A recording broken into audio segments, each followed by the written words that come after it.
Hello, this is nman800 and this is my tutorial on survival for Minecraft for people who have just bought the game and are dying to learn how to play. Now this is the first episode in the series. This episode is going to be on the very basics of playing, and it's going to go pretty far, getting into detail about almost everything in the game through each of the episodes. Now, first of all, you probably don't know how to play. That's why you're watching this. Or maybe if you're just curious to see if you do know how to play. But whatever. Use W to move forward, A to move to the left, D to move to the right, and S to move back. WASD controls. You use your mouse to look around. Hold down your left mouse button to break a block. Right-click with your mouse button to place a block. And you use the scroll wheel to scroll through these toolbars. Now, your goal on your very first night of playing, or really very first day, is the sun, right here, there's the sun. It's slowly rising and then it reaches its peak at noon, then starts to come down the other direction. And once it reaches the horizon, the moon and the stars come up, just the same way that the sun did, and it becomes very dark. That's when the monsters come out, try to kill you. So you need to have a shelter running by then, and here's how you make one. So, the number one priority in Minecraft is wood. So, you walk up to a tree, you remember to hold down the left mouse button to punch it until it's broken, and then a little miniature version of the block pops out, and you can walk over it to pick it up. So I like to just get 2 trees, and I like to get 2 trees at the very beginning. I always get more wood later. You see how these leaves start to decay? It's like that. Now, occasionally these leaves, as they decay or if you break them, they drop saplings. Here, there's a sapling, so we can pick that up. Use our scroll wheel to scroll over it, and then we right-click where the old tree was and place the sapling. Now eventually this will grow into a big tree again, so it is eco-friendly. Now here's another one, we can use that. Alright, so let's get another one. Here we have a birch tree, different kind of wood, same exact thing. Alright, just punching a tree. It's kind of boring, but it's what has to be done on your very first time playing. And now, we plant with the sapling, we have some. Alright, now here's another one, if we need it. Alright, so we have, like, we have 6 oak wood and 5 birch wood. So, now, the way that I got to this inventory is by pressing E. E opens your inventory. So, there's a couple of features in your inventory. This is actually your inventory. This is almost like a backpack. It's where you can store all your stuff. And the reason why my person looks like this, yours probably looks different. I customized my own to slime, which is a kind of monster in the game. But anyway, this right here is your armor. These are your armor slots, and once your armor slot, once you start to fill up your armor slots, you can. It's almost like dressing up your character, and you can be able to protect against damage. This is your toolbar, and this is your crafting grid. Now you can craft different items using different formations of how you place blocks into the crafting grid. So to pick up blocks, like I just did, as I moved from the toolbar to the inventory, you click it. Just click it, it picks up the stack and puts it and then you can click again to put it somewhere else. But if you right-click it, it splits it in half. And if you have it following your mouse and you right-click one of the cells, it places 1. So if we place one of them into our crafting, like this, it could really be anywhere. It gives us 4 wooden planks. So let's just drop the entire stack in and grab some more wooden planks. We'll do the same with our birch wood. Let's make tons of wooden planks. Now, special crafting recipe for a workbench, or it's actually called a crafting table now. I'll show you what crafting tables do in a second. You place 1 wooden plank in each of your crafting grid spaces. Now you have a crafting table. Now, you can either press escape or E to exit your inventory, and escape opens up your game menu, so you can check your options and save and quit. active game, your achievements and stats. I'll get into detail more about those in a later episode. Now just place your workbench down, remember, by right-clicking the block you want to place it next to, and you right-click it to open it up. So now you have a very big crafting grid. Instead of being 2x2 like your normal one, it's 3x3. So now you can make most of the crafting recipes in the game. Most of them you need a workbench. So this you don't need a workbench for, but I'm just doing it in here anyway. If you put one wood on top of another wood, it makes 4 sticks. So sticks are very important. They serve as like tool handles or sticks for torches and signposts, stuff like that, and different parts of crafting recipes. So now that you have your sticks and wood, this is the crafting recipe for a wooden pickaxe. Place 2 sticks just like that for the handle, and then 3 wood across the top for the top thing of it. So you're pretty much drawing the shape of the thing into your whatever you're making, sort of. Like this doesn't look much of a pickaxe, but with a square crafting grid, it's really the closest you can get. So now this pickaxe is in the block. You can't place it down. This is actually an item, and what we need in our shelter, because darkness comes, and darkness of course means dark, we need some source of light for our shelter. And we need to make torches for that source of light. And just saying, if you hold down the jump key, which I forgot to tell you is space jumps, I forgot to tell you that, sorry. So you press space to jump, just like that. If you just hold down the jump key in the water, it will kind of make you swim. Alright, so now here we have a mountain biome.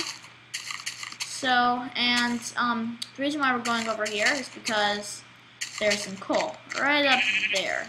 You can barely see it, the sheep's blocking the way, but on that stone right there, there are these little black spots on it, and that's what we want. So we have to figure out how we're going to get up there. Well, actually, there's more coal over there, so that's a bit easier to get.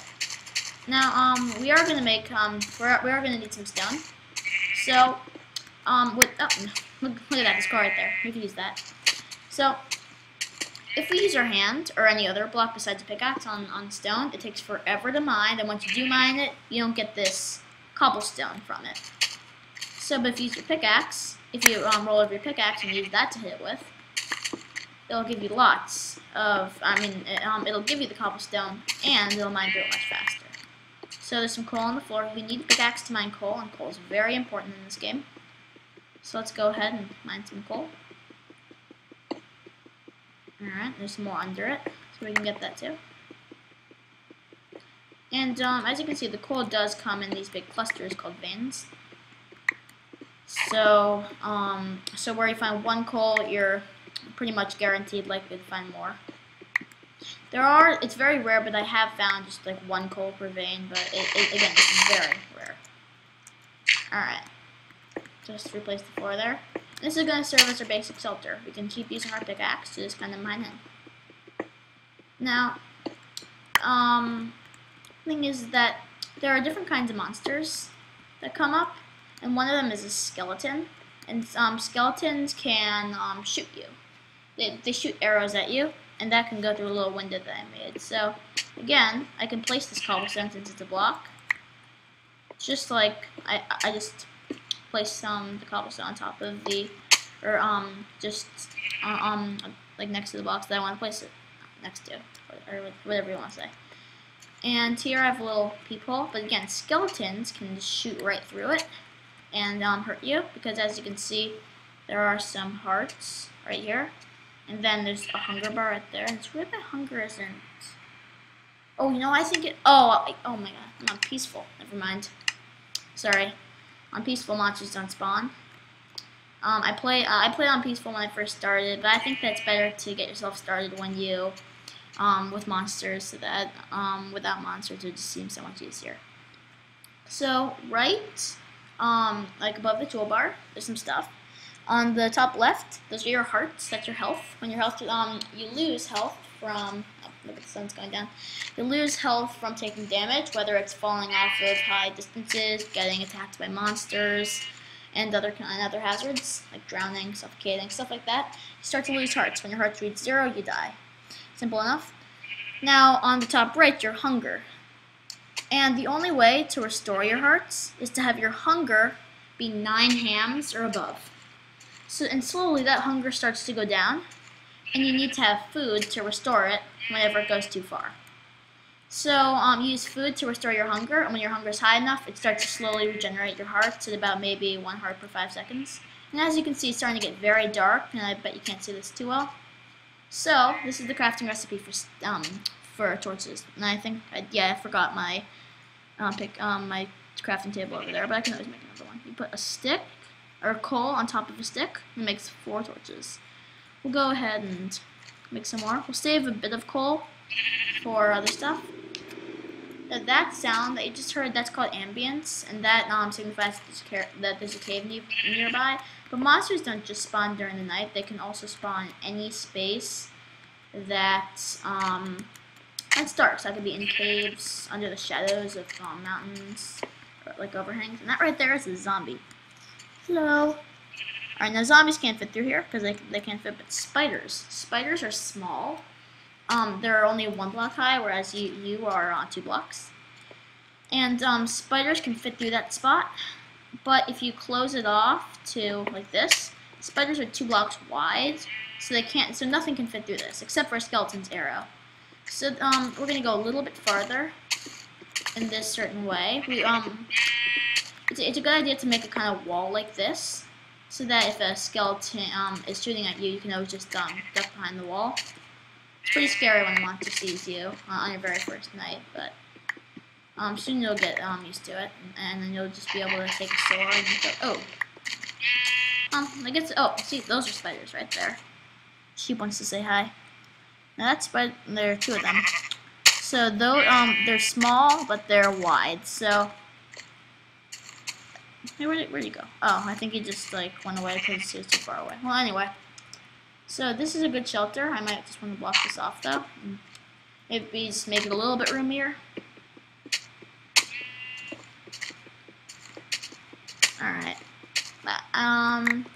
Now I can just make another crafting table. Put it down. And now you see this health bar under the pickaxe? That's its durability. As you start to use it, the durability will go down, and once it reaches the bottom, the pickaxe gets destroyed. So it's a good idea to have some backups, but instead of making wooden ones, now that we have this cobblestone, we can replace the wood with cobblestone and make a stone pickaxe. And stone pickaxes are faster than wooden pickaxes and can mine some ores that wooden pickaxes can't, like iron or lapis lazuli, stuff like that. And let's also make a stone shovel. So stone pickaxes are good for stone, and shovels can they can just really quickly mine away at dirt and other kinds of earth materials. So now we have some stone tools. Now we do want a defense if a monster does see us. So this is how you make a sword. Instead of having 2 blocks for the handle, it's 1 block and 2 cobblestone on top of it. And that makes a sword. And again, you can make this out of wood too. You can make all these tools out of any material, or like any material that really allows you. So, and those are like wood, stone, stuff like that. So now we have a whole bunch of tools, a shelter, and we're pretty much safe against any monsters that see us. And now you just basically wait here for the night, which is about like 7 minutes long or something. And then from here, you just wait. It's boring, but you'll be glad that you survived your very first night. I hope this was helpful, and again, this is my very first episode ever, so hope you like it. Definitely more to come. I'll try to get these out at least maybe one every 1 or 2 days.